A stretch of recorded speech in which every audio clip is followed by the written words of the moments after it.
Hello everyone, welcome to my channel.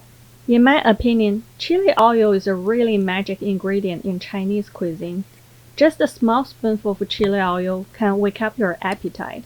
You can use it in many things and in many ways, like dipping sauce for dumplings, dressing for salads, topping for noodles, and cooking ingredients for meat and vegetables.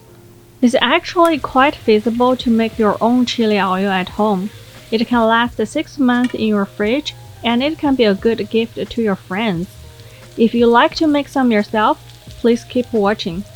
I used 2 kinds of dried red chili pepper.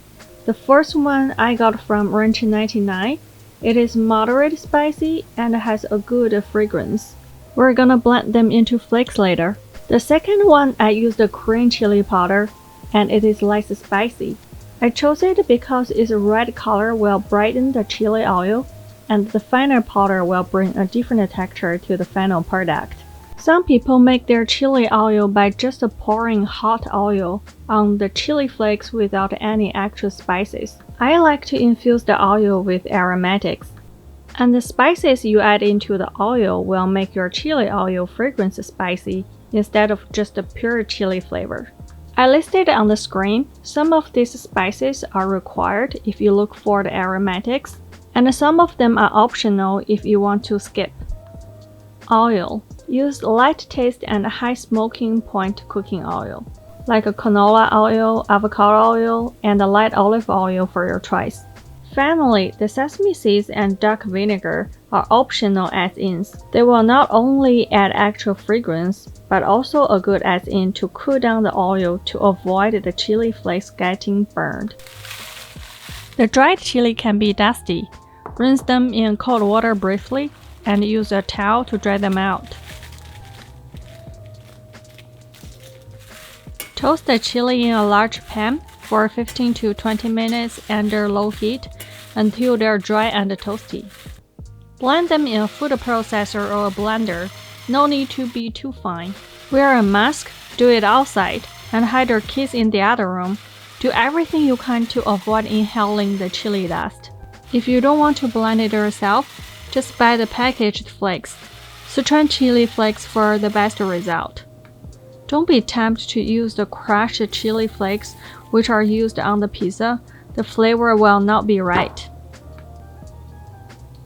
Place 2 cups of canola oil in a saucepan and heat the oil to 300 Fahrenheit or 150 Celsius. And then add in all the spices. If you see a bunch of gentle bubbles simmering around the spices, you know the temperature is right. Don't overheat the oil because you don't want to burn the spices or they will taste bitter. If you don't have a thermometer at home, you can add the spices in the cold oil in a saucepan at the very beginning, and set the pan over medium-low heat to start. When the spices start to generate bubbles, monitor, and if the spices sizzle more dramatically, reduce the heat to cool it down.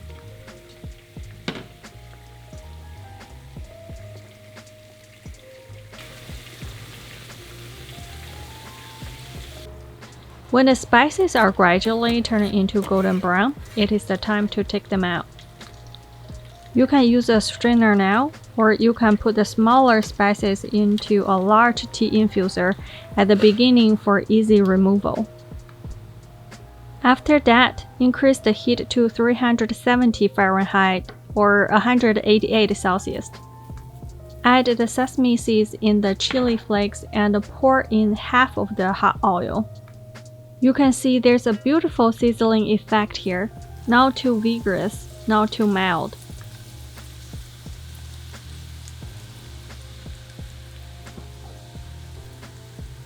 Add the second kind of chili in, and pour the rest of the oil in the bowl.